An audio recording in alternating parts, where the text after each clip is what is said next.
오늘은 욥기 29장 1절에서 6절까지의 말씀, 내 인생의 전성기라는 제목 갖고 은혜를 나누기를 원합니다. 우리가 살면서 내 인생에 전성기가 있었다면 언제였는지 혹시 기억이 나십니까? 나름대로 전성기가 있지 않았을까 싶은데요. 20대에 어떤 꽃미모를 자랑했던, 혹시 그때는 그런 때는 없으셨습니까? 30대 때 정말 직장 생활하면서 정말 그 상사로부터 모든 인정을 한 몸에 받았던 그런 때는 혹시 없었나요? 또는 40세 때 어떤 리더십을 인정받으면서 회사에서 중요한 일들을 이뤄냈던 그런 시절은 혹시 기억나지 않으십니까? 우리 가운데 50대는 없는 것 같은데 50대에도 60대에도 그 나름대로 전성기는 있을 수 있다고 생각을 합니다.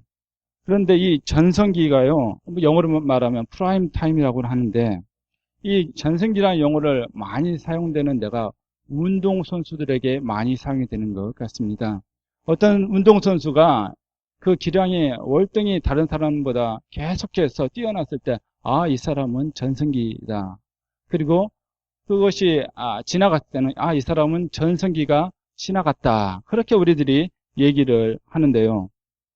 혹시 여러분 그 미국의 유명한 사이클리스트 중에 기억나는 분 혹시 계십니까? 예.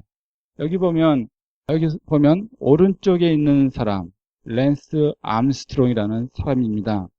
이 사람 정말 전무후무하게 이 사이클계에서 정말 기록을 남겼는데요. 그 뚜르데 프랑스라고 프랑스에서 열린 유명한 사이클 대회가 있습니다. 여기서 무려 7년 동안 한 번도 안 끄게 7년 연속해서 우승을 했던 선수가 바로 랜스 암스트롱이라는 선수입니다.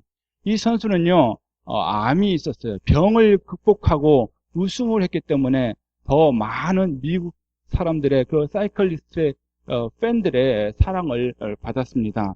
그래서 이 선수가 한 해는요, 수입이 얼마나 됐냐면 2,800만 달러.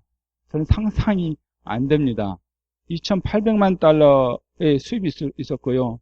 또 좋은 일도 많이 했습니다. 암 환자를 위해서 4억 달러라는 돈을 기부하기도 했습니다.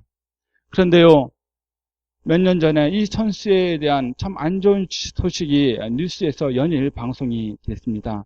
그가 우승한 7년이라는 이 기간 동안 금지된 약물을 복용했다는 게 뉴스에 폭로가 됐습니다.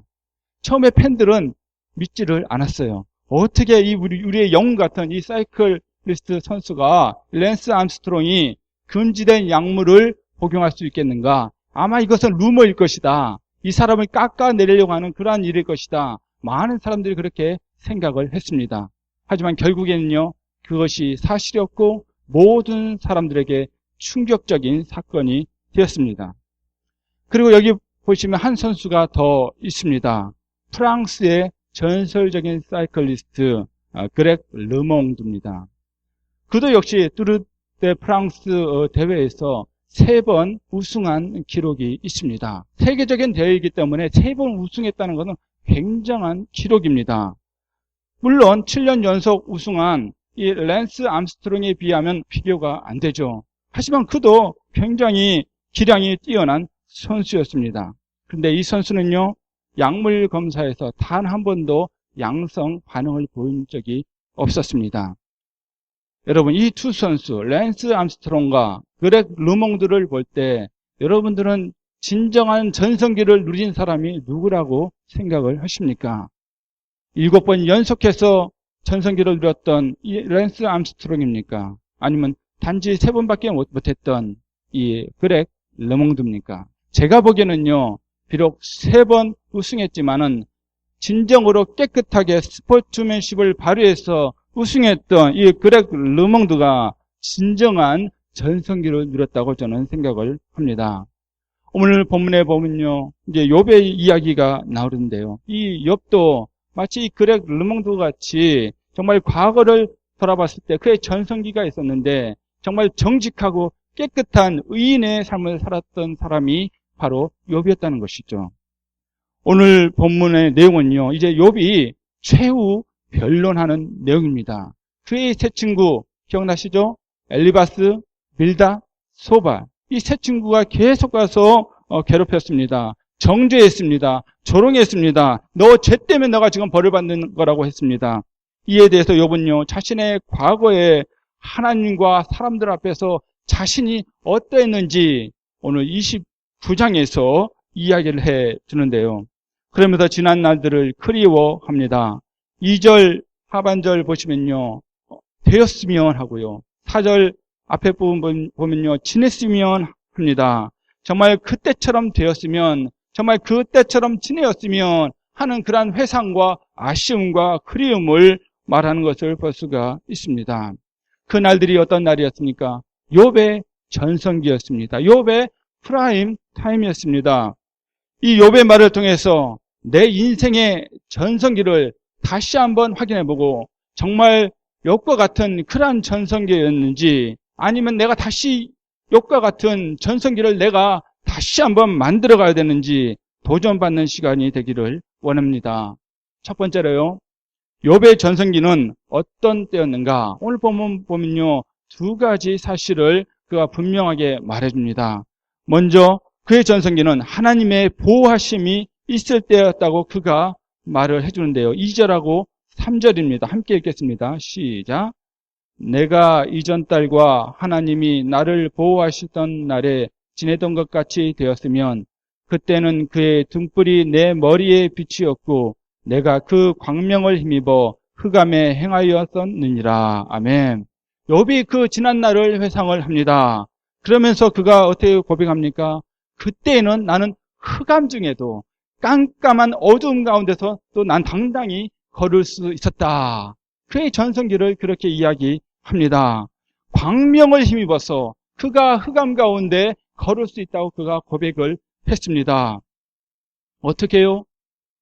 광명을 입어서. 성경에 보면 광명, 빛, 등불 이런 것들은요, 하나님의 임재하심을 의미합니다. 즉 하나님의 보호하심을 입은 때 그는 흑암 속일지라도 그는 아무것도 무서워하지 않고 당당히 그는 걸을 수 있음을 고백을 합니다. 아침에 몇 시에 일어나신지 모르겠지만 아침 6시에 일어나면 지금 이제 여름이 거의 끝나가지만은 아직 밝아요. 그렇죠? 그렇지만 이제 겨울이 접어들게 되면 6시만 돼도 어둡습니다. 라이트가 필요합니다. 그래서 스쿨버스 같은 경우는요, 헤드라이트가 앞에 2개가 있는데 그 중에 하나만 나가도 운행을 못하게 되어 있습니다. 왜냐하면 학생들의 안전이 보장되지 않기 때문에 헤드라이트 하나만 나가도 운행을 할 수가 없습니다. 그 고칠 때까지는 나갈 수가 없어요. 그런데 스쿨버스뿐만 아니고 우리들의 일반 승용차도 마찬가지죠. 헤드라이트 하나 나갔다고 해가지고 무심코 저녁길 가는 것은 안전한 행위가 아니라는 것이죠. 그거 잘못하면 경찰이 보면 또 지적을 할 수도 있는 내용입니다. 왜냐하면 안전하지 않기 때문이죠. 이 라인이 양쪽이 다 보여야 되는데 한쪽이 더 잘 안 보일 수 있습니다. 가로등이 있으면 문제가 없겠지만 없는 그 산골 같은 경우는요, 굉장히 위험할 수 있다는 것이죠. 그래서 라이트가 고쳐서 밝히 내 길을 비추면 어떤 길이라도 꾸불꾸불한 길이든지 정말 험한 길이든지 내가 얼마든지 당당하게 몰고 갈 수 있는 것처럼 우리 하나님께서 나에게 빛을 비춰주시고 그 광명 가운데 내가 있게 되면 어느 길일지라도 그 길이 아무리 힘들고 어렵고 고난의 길일지라도 우리가 걸어갈 수 있게 되는 줄 믿습니다. 욥이 그걸 지금 말하고 있는 거예요. 하나님께서 나를 보호하셨던 때는 어떤 때인가? 바로 그 광명을 나에게 비춰주셔서 어두운 길도 내가 당당히 나아가는 그러한 인생길이었습니다. 나름 마음대로 걸어갈 수 있었다고 그가 고백을 하고 있습니다. 시편 119편 105절 말씀에 시편 기자는 이렇게 고백을 하고 있습니다. 함께 읽겠습니다. 시작. 주의 말씀은 내 발의 등이요 내 길의 빛이니라. 즉 주의 말씀이 내 길의 빛이 되고 내 길의 등이 될 수 있다는 말씀이죠. 주의 말씀은 어떤 말씀입니까? 진리의 말씀인 줄 믿습니다. 진리의 말씀은 빛입니다. 그 빛 가운데 갈 때 우리가 자유자재로 내가 원하는 곳에 환경과 상관없이 걸어갈 수 있게 된다는 사실이죠. 그래서요, 예수님께서 어떻게 말씀하십니까? 진리가 너희를 자유케 하리라. 우리가 진리 가운데 있을 때 언제든지 우리가 자유함을 누릴 수 있다는 것이죠. 반대로 우리가 진리 가운데 없으면 우리가 어떤 느낌이 듭니까? 부자유스럽습니다. 뭔가 빠진 것 같습니다. 뭔가 내가 안 하고 있는 것 같습니다. 부자유함입니다. 하지만 진리 가운데 있을 때, 하나님의 빛 가운데, 광명 가운데, 등불 가운데 있을 때는 내가 자유롭게 어디든지 갈 수 있는 줄 믿습니다. 여러분, 그때가 가장 안전했다고, 하나님께서 보호하셨던 때라고 그가 고백을 합니다. 어떤 환경적인 흑암도 두렵지 않고 걸을 수 있었던 때, 그때를 그가 고백하고 있습니다. 그때가 바로 욥의 전성기였습니다. 만일 욥처럼요, 하나님의 보호하심 가운데 있다면 우리도 역시 두려움 없이 살 수 있음을 여러분 믿으시기를 바랍니다. 하나님만 나를 온전히 보호하실 수 있기 때문입니다. 세상에 어느 누가 나를 대신해서 내 길을 가줄 사람은 없다는 것이죠. 하나님만이 나를 온전히 보호하시는 전능자이심을 여러분 기억하시기를 바랍니다. 또 욥은요, 하나님께서 나를 보호하셨던 때를 이렇게 얘기합니다. 주님의 등불이 내 머리를 비추는 때였다고. 3절 말씀 보실까요? 3절 상반절에 보시면 그때는 그의 등불이 내 머리에 빛이었고, 이렇게 말씀해주고 있습니다. 우리의 인격은 지정의로 이루어져 있죠. 생각하고 감정이 있고 의지가 있습니다.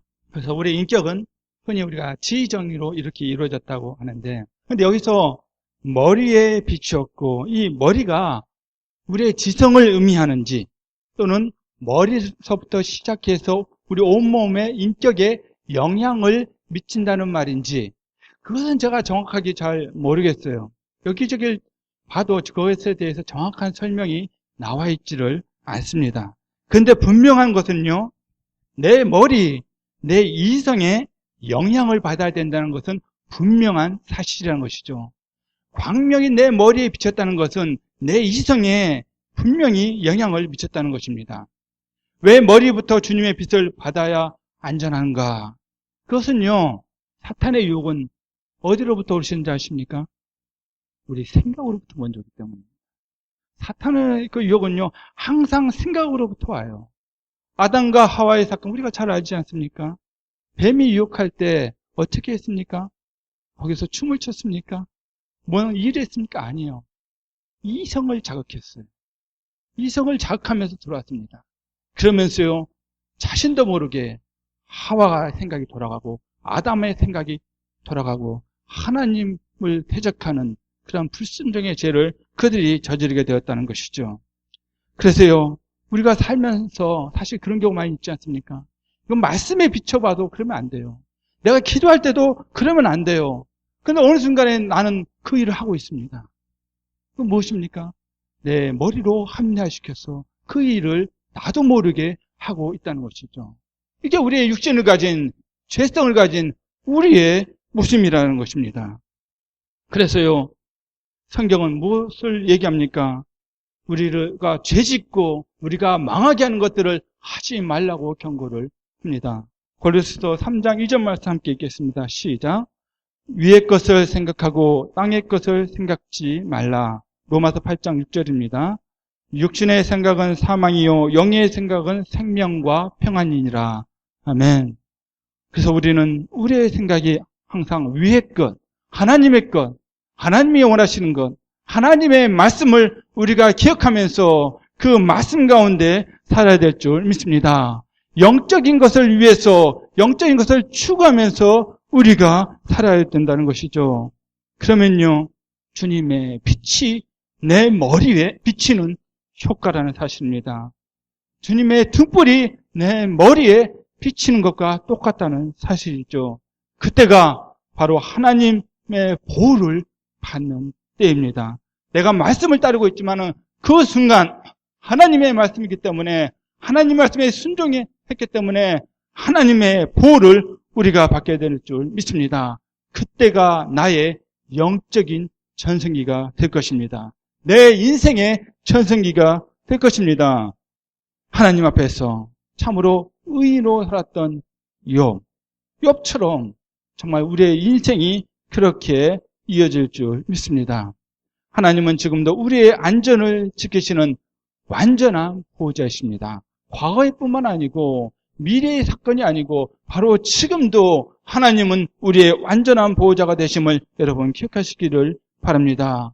하나님은요, 온전한 빛이시기 때문입니다. 우리 생각 이상으로 때로는 보호를 해 주십니다. 그것은 우리가 돌이켜봤을 때 아는 경우가 많은 것 같아요. 순간순간 지나갈 때는 잘 깨닫지를 못합니다. 아프리카 선교의 최전선에 있었던 한 여자 선교사님의 이야기입니다.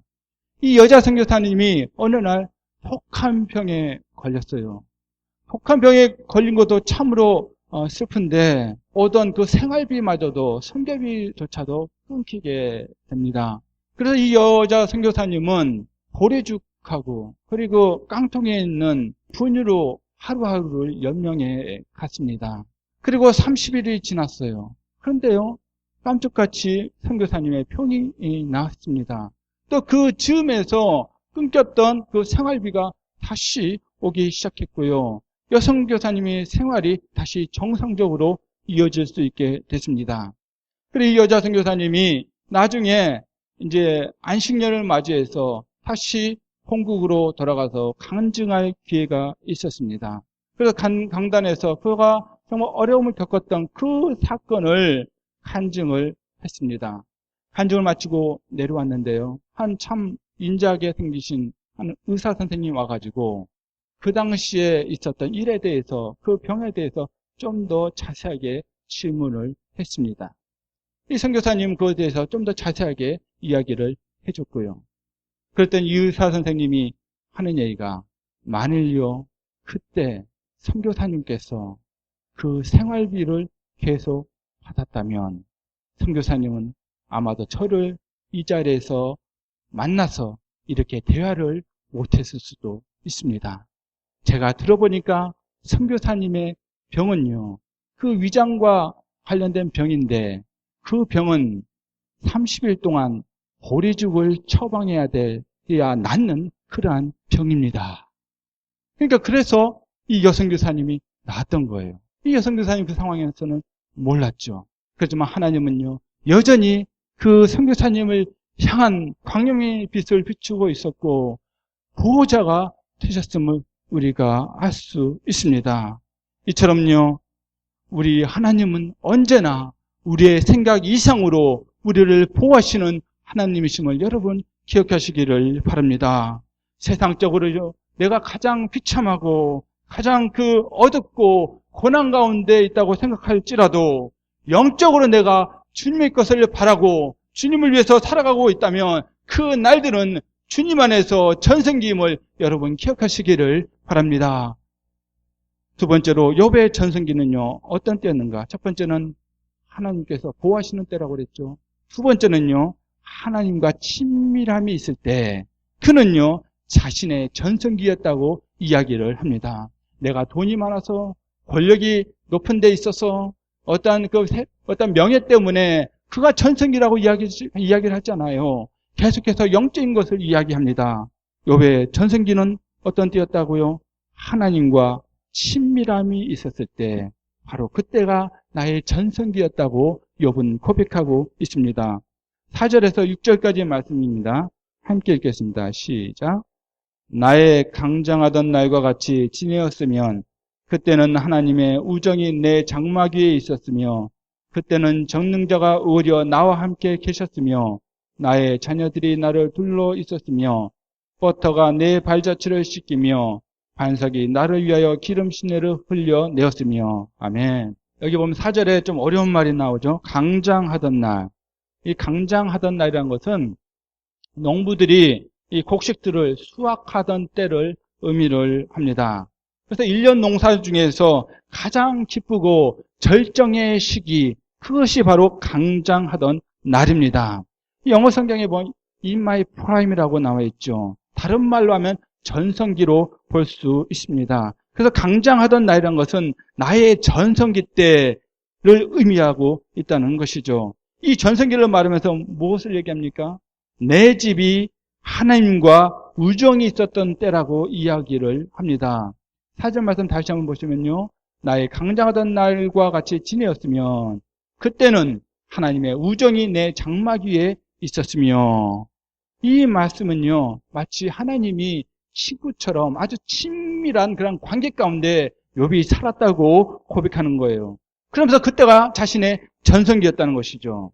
모든 흉금을 털어놓을 수 있는, 또한 그것을 또한 받아줄 수 있는 친구가 한 명만 있어도 내 생은요, 힘이 있고 행복한 마음이 들 수 있을 거예요. 근데 욥에게는 그런 친구가, 그런 우정을 나누는 대상이 누구였는가? 바로 하나님이었다는 것이죠. 하나님이 그의 친구였습니다. 그러면서 그때의 상황을 열거를 합니다. 하나님과 나 참 친한 친구였는데 그때는 이런 때였고 이런 때였고 이런 때였다 하면서 열거를 합니다. 첫 번째는 뭡니까? 그때는 전능자가 함께 하셨습니다 라고 그가 고백을 합니다. 전능자는 무엇입니까? 전능자는요, 히브리어로 샤다입니다. 그러니까 전능하신 하나님 그러면 엘 샤다이, 엘이 하나님이라는 뜻이거든요. 그래서 하나님의 이름이에요. 샤다이는 하나님의 다른 이름입니다. 구약에서 48번 사용됐는데, 근데 특이하게도 욥기에서 31번이 사용됐어요. 그러니까 그 70% 이상이 욥기에서 이 전능자란 단어가 나옵니다. 욥만 사용한 것이 아니고 욥의 새 친구들도 이 전능자라는 용어를 사용을 했어요.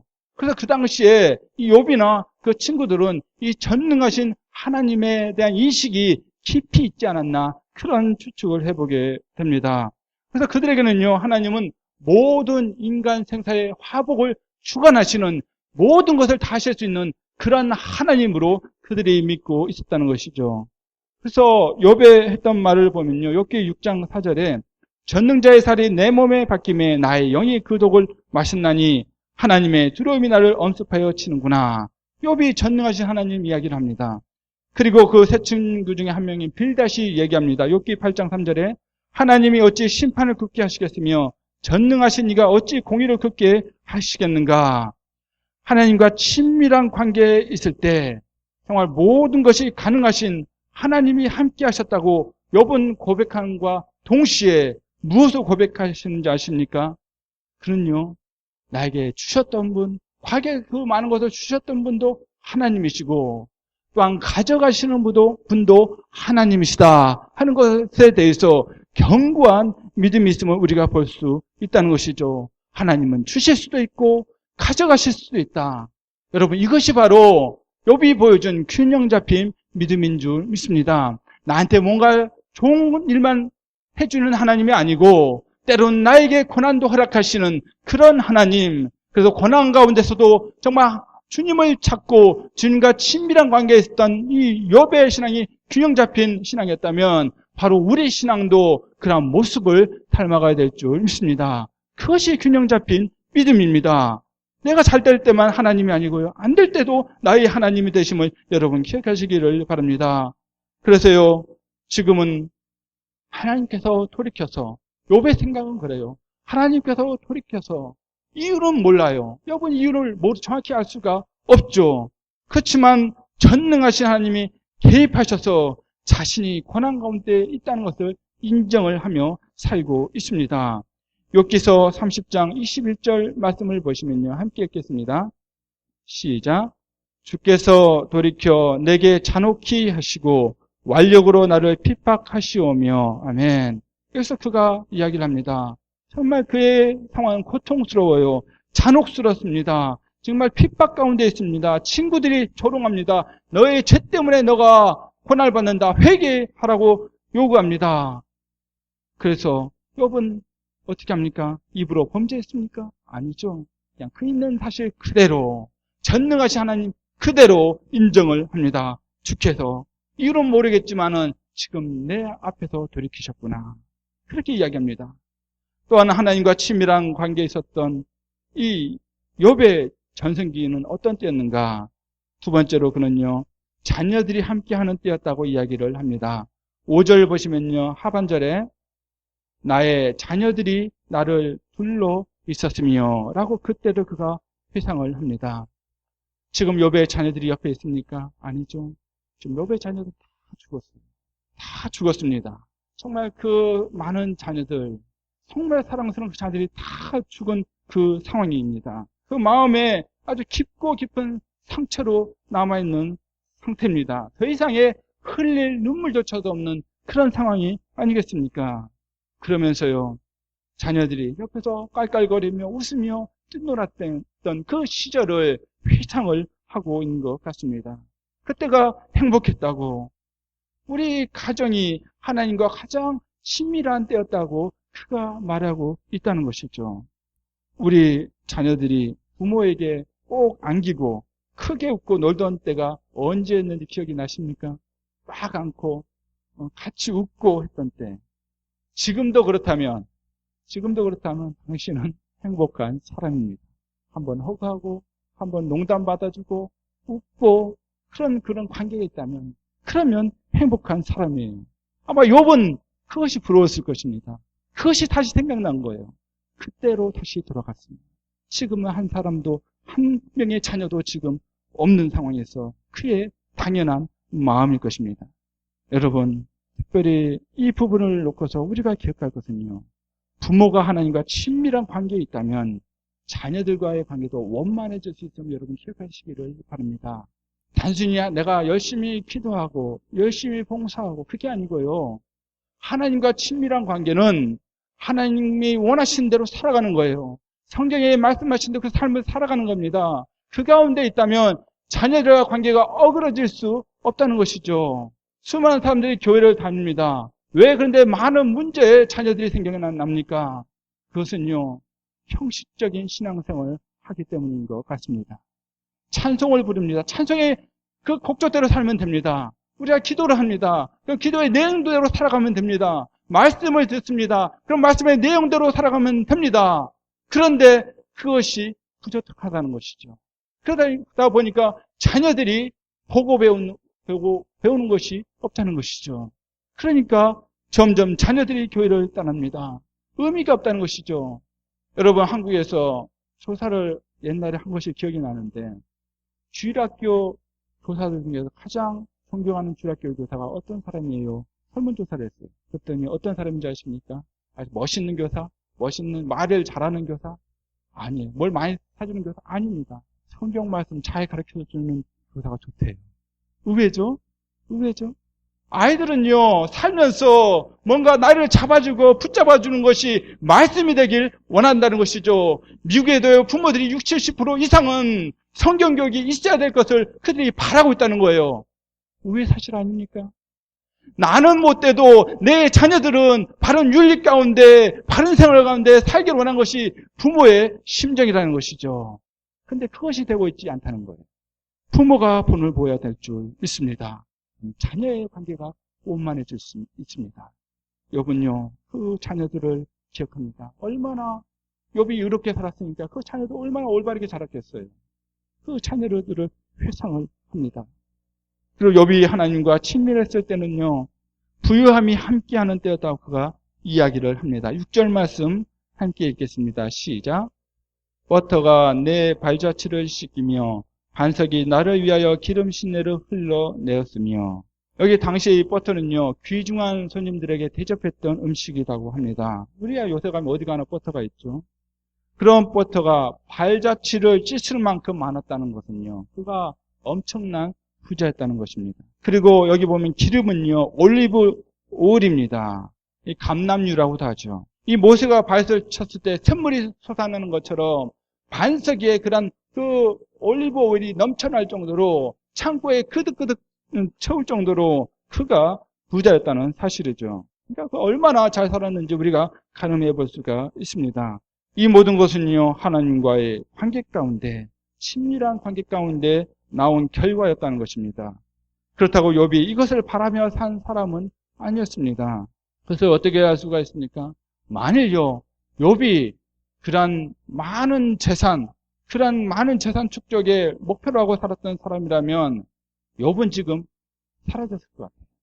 왜냐하면요, 그게 목표였으니까. 그게 하루아침에 다 날아가 버렸지 않습니까? 자녀도 사라지고 수많은 재산도 없어지고 소며 양이며 염소며 다 없어졌어요. 그럼 그것을 최고의 목적으로 삼았던 사람이라면요, 아마 극단적인 선택을 했을 수 있었을 것 같아요. 그리고 쇼크를 먹을 수도 있고요. 그가 반신불수가 될 수도 있습니다. 왜요? 굉장한 스트레스를 받았을 테니까. 근데 욥은 어떻게 있습니까? 입으로 범죄하지 않고 전능자를 인정하면서 하루하루 살아가고 있다는 거예요. 고통스럽습니다. 고통스러우니까 죽었으면 좋겠다, 그런 넋두리도 합니다. 그렇지만 그 마음은요, 하나님과 관계 가운데 계속 대화하면서 친밀한 관계를 잊지 않았음을 여러분 기억하시기를 바랍니다. 그것이 욥이었어요. 욥의 위대함입니다. 욥은 하나님께서 허락하신 그 부유함을 누릴 만한 그런 그릇이었다는 것이죠. 그러니까 사라져도 전혀 개의치를 않습니다. 전혀 개의치를 않아요. 순간은 슬픕니다. 순간은 아쉬웠겠죠. 그렇지만 견뎌내고 버티는 것을 봤을 때는요, 그는 하나님과 친밀함을 잃지 않았던 그런 의인이었음을 우리가 알 수 있다는 사실입니다. 그래서 제가 보기에는요, 욥의 인생과는 빈손으로 와서 빈손으로 하나님께 가는 것이다, 그런 인생관을 갖지 않았나 생각을 해보게 되었습니다. 한번 따라 해볼까요? 빈손으로 와서 빈손으로 갑니다. 예. 빈손으로 와서 빈손으로 가는 거예요. 그렇죠? 태어날 때 손에 꼭 이렇게 잡고 나오지만 손에 쥐어진 거 있습니까? 아무것도 없어요. 공기밖에 없어요. 사람 죽으면 손에 쥐고 갑니까? 아니죠. 억만장자도 그 손에 쥐고 가는 것은 없습니다. 단지 자기 몸 누울 그 묘지 몇 평 안 되는 거, 한 평이나 될까요? 그거 하나 가지고 가는 거죠. 가지고 가는 것이 없다는 것이죠. 욥은 그것을 정확하게 알고 하나님 앞에 살았던 사람이라고 생각이 듭니다. 욥은 그 전성기 때 하나님과 친밀함 가운데 참 아름답고 복된 과거를 그냥 회상을 했을 뿐이에요. 그때가 좋았으니까 그때로 되돌아갔으면 좋겠다, 이런 생각 못 하겠습니까? 자연스럽게 그때를 생각을 한 것입니다. 아무리 욥 이상의 전성기를 누릴지라도 모든 것 또한 지나감을 여러분 기억하시기를 바랍니다. 성경은요, 아무리 건강한 육체도 사라지고 아무리 화려한 전성기도 그런 시기를 누려도 다 사라질 것이라고 말씀하고 있습니다. 베드로전서 1장 24절 25절 말씀 함께 읽겠습니다. 시작. 그러므로 모든 육체는 풀과 같고 그 모든 영광이 풀의 꽃과 같으니 풀은 마르고 꽃은 떨어지되 오직 주의 말씀은 세세토록 있도다 하였으니 너희에게 전한 복음이 곧 이 말씀이니라. 아멘. 참으로 영원한 전성기를 누리시길 원한다면 2000년 전에 우리의 목자요 친구로 오신 예수님의 복음을 붙으시기를 바랍니다. 친밀한 관계를 가지시기를 바랍니다. 영적인 축복을 누리시기를 바랍니다. 자식이 잘되고 행복한 가정은 우리에게 덤으로 주실 줄 믿습니다. 그건 덤이에요. 덤을 목표로 삼으니까 꼭 문제가 생기는 겁니다. 그것이 사라지면 실망하고 낙심하는 거예요. 덤은 덤으로 봐야 될 줄 믿습니다.